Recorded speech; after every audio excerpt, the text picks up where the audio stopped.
Jadi sebenarnya yang membedakan ERAX metode SC metode ERAX dengan konvensional itu sebenarnya teknik operasinya sebenarnya sama. Cuma perbedaannya itu.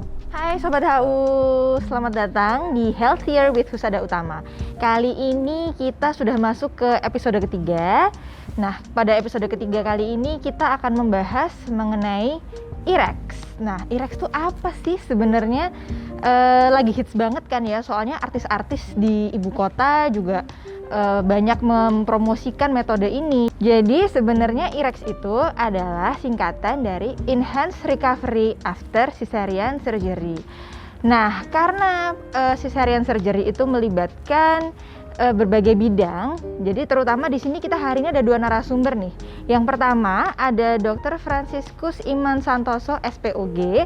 Nah, beliau ini yang nanti akan mengerjakan tindakan sesarnya. Kemudian narasumber kita yang kedua adalah Dr. Marisa Fitriati, spesialis anestesi.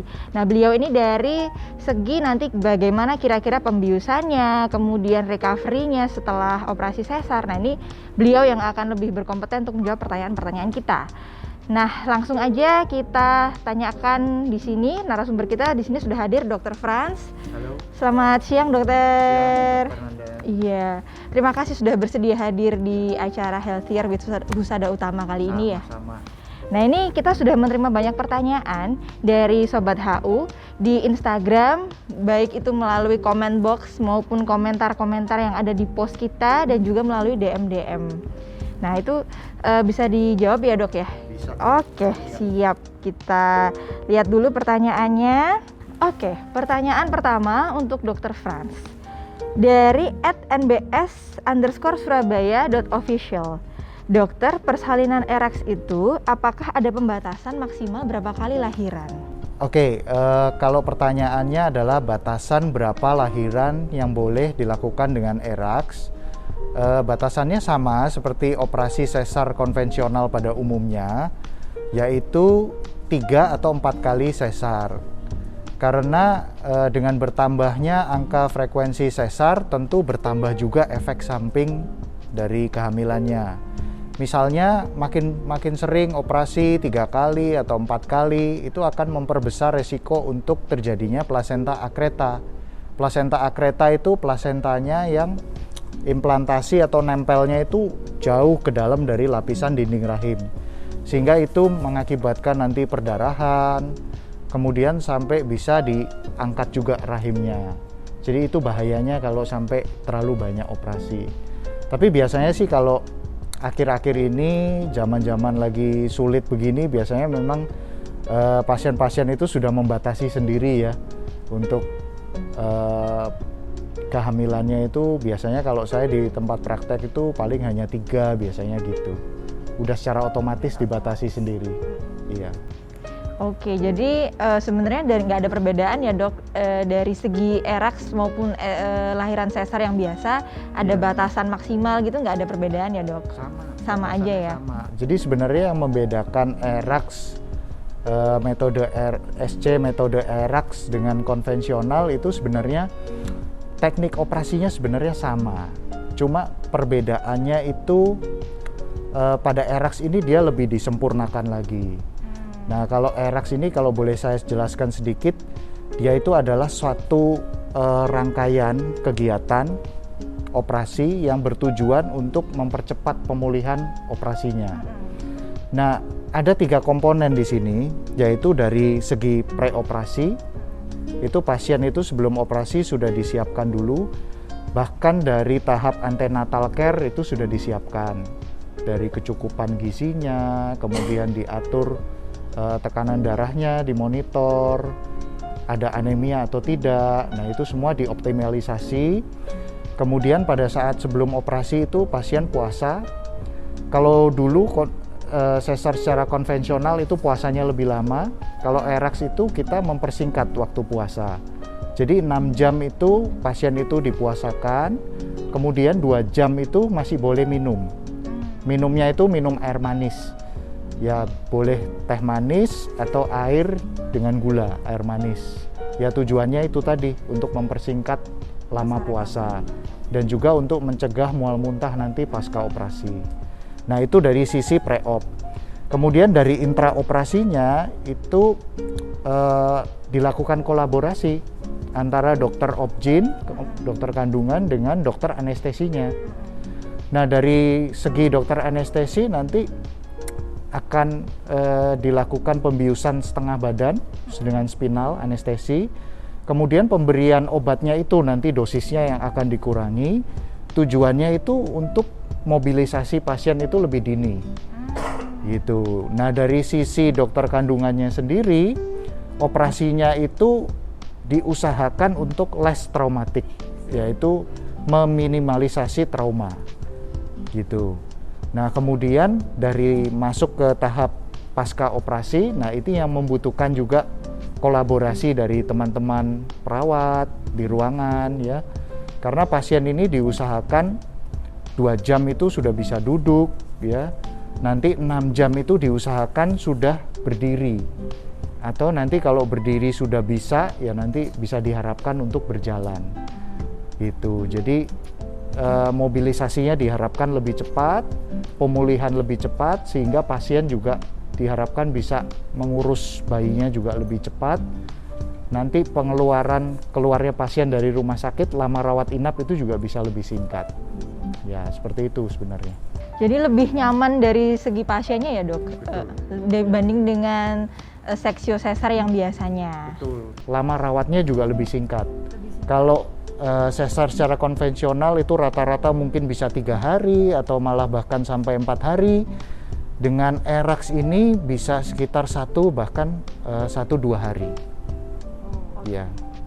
Oke, terima kasih Dok. Itu tadi pertanyaan pertama. Kemudian pertanyaan kedua dari @kurnia_dwi_anggraini. Dok, saya anak pertama dan kedua lahiran secara SC. Pingin nambah lagi dengan metode ERAX, kira-kira bisa nggak? Ya, hamil pertama dengan SC, terus kedua SC, sekarang hamil yang ketiga. Mau dengan SC lagi dengan ERAX.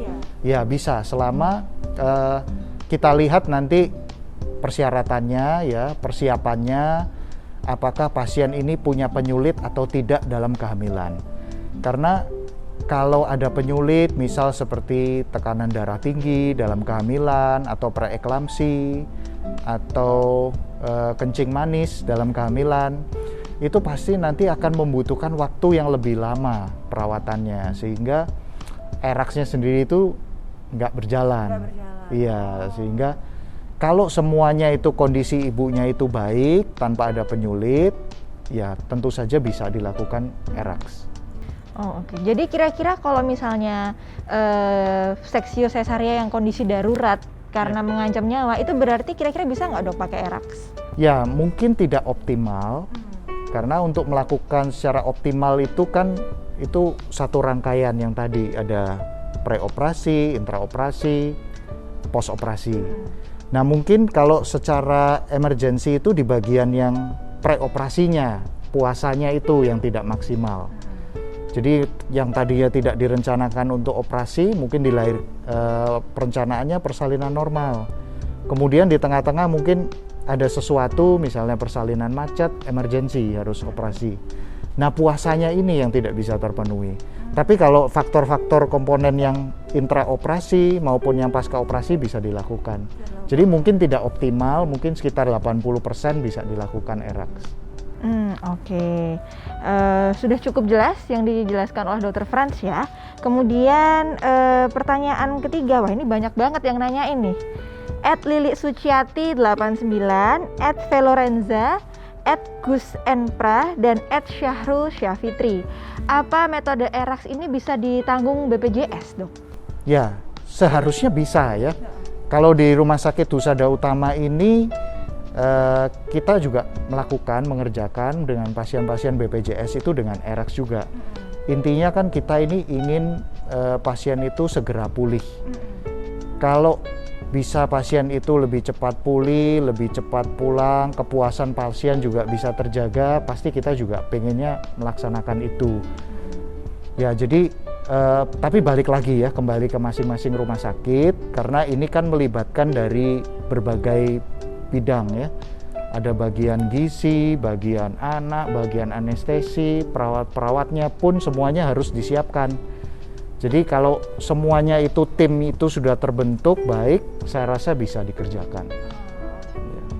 Berarti dari ERAX ini juga butuh kira-kira tim yang sangat mumpuni ya dok, bukan cuma dari dokter objinnya aja, tapi juga dari anestesinya, kemudian dari perawatannya, semua harus berkoordinasi sampai tercipta suatu tim yang memang betul-betul mendukung metode ERAX ini. Betul. Iya. Pertanyaan tambahan dok nih, karena BPJS ya, ini kan memang ada syarat-syaratnya ya biasanya. Nah kira-kira ada syarat-syarat tertentu gitu nggak sih dok untuk ERAX menggunakan BPJS?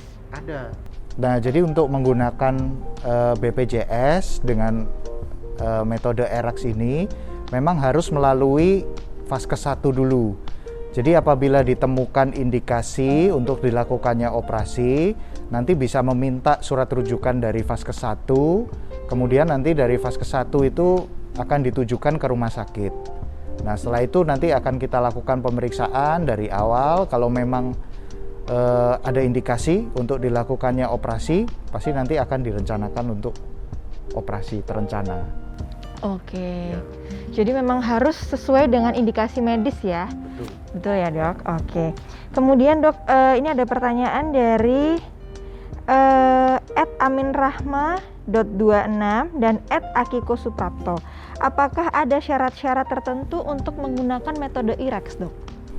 Syarat-syarat tertentu, oke. Ya, ini terkait dengan persiapan ya. Kalau pasien itu secara antenatal care kita dapatkan kondisi umumnya ibunya baik, kemudian kondisi janinnya juga baik, tentu saja bisa dipersiapkan operasi ini secara terencana.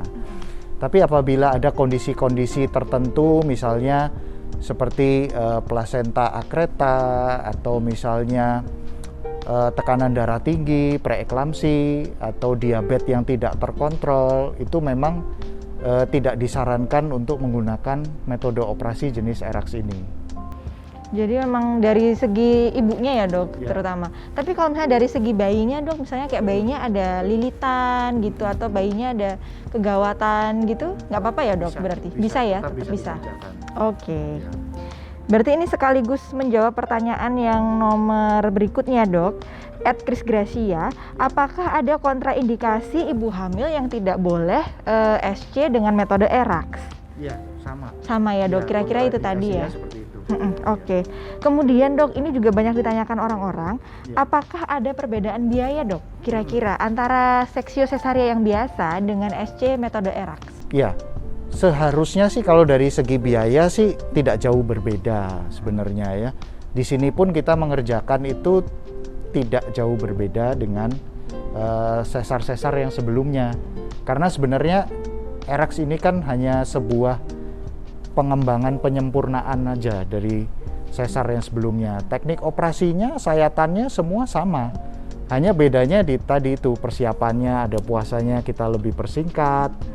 Obat-obatan anestesinya mungkin dosisnya juga dikurangi. Pasca rawatnya mungkin perawatnya yang lebih memotivasi pasiennya untuk bisa mobilisasi sedini mungkin. Karena biasanya yang paling sulit itu adalah mengubah mindset dari setiap pasien bahwa kalau habis operasi itu nggak boleh langsung gerak karena nanti takut jahitannya terbuka katanya. Nah itu yang harus kita ubah mindsetnya. Karena sebenarnya kalau pasien itu bisa mobilisasi lebih dini, pemulihan luka itu juga akan lebih cepat. Itu yang harus ditanamkan, dimotivasi ke setiap pasien. Jadi ya sesuai dengan dikatakan Dr. Frans ya, kalau misalnya lebih cepat habis operasi kemudian geraknya lebih cepat, itu malah lebih cepat sembuh ya dok sebenarnya. Betul. Oh oke. Jadi itu sebenarnya kunci pemulihan sesar dengan lebih cepat. Iya, betul. Makin lama tiduran aja nanti lama-lama perutnya juga kembung. Nah seringkali nyerinya itu karena kembung. Jadi ususnya itu mengembang ya akhirnya malah menyentuh luka-luka operasinya. Jadi itu yang menyebabkan nyeri. Akhirnya nggak sembuh-sembuh. Akhirnya nggak sembuh-sembuh ya. Kemudian ini ada pertanyaan terakhir untuk Dr. Franz, Dok. Iya. Dari @resyaindri_jayalani. Jika kelahiran pertama SC, apakah kelahiran kedua bisa dilakukan normal atau harus SC lagi ya, Dok? Iya. Jadi belum tentu yang pertama persalinan dengan sesar, yang kedua itu harus sesar.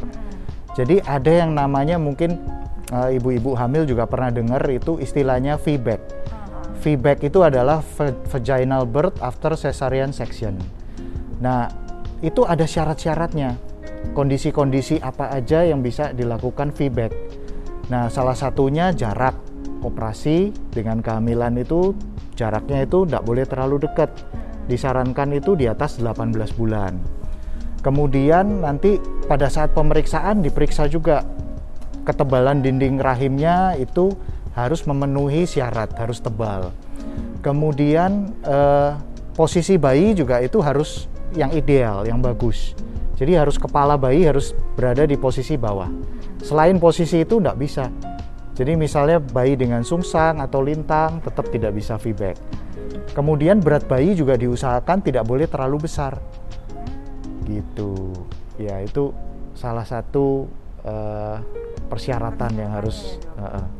Oke, sekian sih Dok pertanyaannya. Terima kasih banget loh Dok. Kira-kira ini sudah sangat-sangat cukup ya informasi yang disampaikan oleh Dr. Franz, spesialis obstetri dan ginekologi. Terima kasih ya Dok untuk waktunya. Semoga talk show kita kali ini bisa bermanfaat dan cukup menjawab pertanyaan dari Sobat HU semuanya ya. Oke, terima kasih Dr. Franz. Jangan lupa kalau Sobat HU sekalian ada yang ingin berkonsultasi langsung dengan Dr. Franz, spesialis obstetri dan ginekologi, bisa langsung menghubungi nomor WA pendaftaran yang ada di bawah ini ya. Bisa langsung WA ke situ atau bisa langsung telepon ke situ. Kemudian apabila ada Sobat HU juga yang ingin menanyakan terkait biaya-biaya seputar SC metode ERAX ini, bisa langsung menghubungi bidan-bidan kita yang ada di bawah ini. Bisa langsung WA, jangan lupa di screenshot, save, kemudian bisa langsung di telepon juga, silahkan. Sekian dulu acara kita Healthier with Husada Utama episode ketiga dengan pembahasan SC metode ERAX. Terima kasih untuk Dr. Franz dan Dr. Marisa yang sudah bersedia untuk hadir dan menjawab pertanyaan-pertanyaan kita. Nantikan episode kita selanjutnya. Jangan lupa di Instagramnya HU. Jangan lupa stay healthy, berobat di HU aja. Sebenarnya kalau dikatakan apakah ada obat baru, memang obat-obatan itu selalu ada perbaharuan karena zaman berkembang, ilmu berkembang, penelitian juga jadi banyak. Memang banyak obat-obat yang sekarang kita gunakan dan kembali pilihan tergantung dari kebutuhan dari pasiennya. Memang pilihan obatnya disesuaikan karena ada ibu hamil dan juga ada bayinya ya Dok. Jadi memang nggak bisa disamakan dengan obat-obatan yang digunakan pada operasi lain.